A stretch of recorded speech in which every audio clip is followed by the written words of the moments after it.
kilişələş yoki kilişəməslik ne bildirməkçi olsaq biz xıdalay yoki xıbulay deb ifadelaymiz. Ya'ni xıdalay deganimiz kilişələş, xıbulay bo'lsa kilişəməslik. Wagin ta xın, xıdalay men uning bilan intayin yaxshi kilishiman. Wagin ta yijido xıbulay men uning bilan azaldan qana kilişəməyman, izchil kilişəməyman degani bildiradi.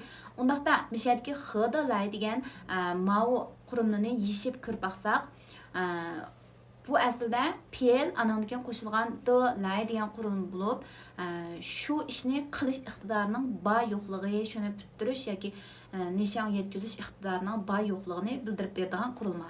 Ya'ni buning bo'lishliq shakli fe'l anandan d anandan lay bunda keldi. Bo'lishsiz shakli bo'lsa, fe'l anandan bu anandan lay bunda keldi. Xıdalay bo'lsa kilishalash, xıbulay bo'lsa kilishəməslik. Bununla o'xshash turmushda biz ko'proq ishlatadigan chidalay, chibulay degan ma ifodalash bor. Chidalay yelaydi, chibulay yemaydi. Endi qanday ishlatamiz deganda, ma chibulay deganni ko'proq ishlatamiz. Ya'ni bu tomoq bek mayliq ekanman, yemayman demakchi, yeb ko'nmagan demakchi-da. 这个菜太油腻了，我吃不来，是吧？这个菜太油腻了，我吃不来。Bu qo'rma bek mayliq ekan, men yemayman deganni bildiradi. Yana bir ifodalashdan tandalay yoki tanbulay. Tandalay degan bu bulishliq ifodalash bo'lib, paranglashalash, kilishalash deganni bildirdi.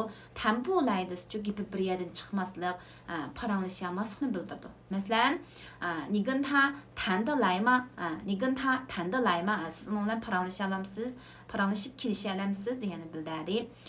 谈不来你说你自己跟他谈吧，我跟他谈不来。你自己跟他谈吧，我跟他谈不来。siz o'zingiz uning bilan paranglashing, men uning bilan paranglashib bo'lolmayman, paranglashamayman deganni bildiradi. O'rganib oldinglarmi? Ya'ni fe'l qo'shilgan d-lay yoki fe'l qo'shilgan bu-lay degan bu qurilma intayin muhim. Shu ishni qilish qobiliyatining, iqtidorining bor yo'qligini bildirdi. Undan so'ng tövəndəki jumlani pinglunchida yozib avatib beqinglar. Bu qo'rma bekla chiqqan, men yemayman.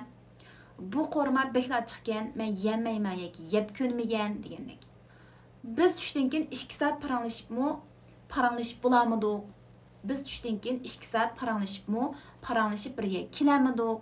Qani, mushu 3 jumlani pinglunchida yozib avatib beqinglar, do'stlar. Anandagi men sizlardan so'rab baqsam, mushu yuqori saviyaning darsini o'rganuvchilarimiz yo'qmi bizning aramizda? Ammalar shu qiyin o'rganadigan yoki asos saviyaning dars o'rganadigan ashta saviyadimi? Mana yuqori saviya, ya'ni she'zo iqtidorini o'stiradigan so'zliklarning uzunroq jumlalarni tuzganda so'zliklarning ishlatilishini o'rganadigan, maqolalarni bemalol o'qib tushunib, tinglisini o'stiradigan o'rganuvchilarimiz bor bo'lib qolsanglar, mushu ikki kitobimizning darsiga mos kelsa, birisi 3-qism, birisi 4-qism. Butunlay mazmunlar tafsili so'zlangan. Men kunda izchil holatda o'rganishda bo'lsam bo'ladi deydigan o'rganuvchilarimizni mushu darsimizga qatnashib olishga chaqiraman. Boshqa numeri bor yoki o'zinglar bevosita nomerlarni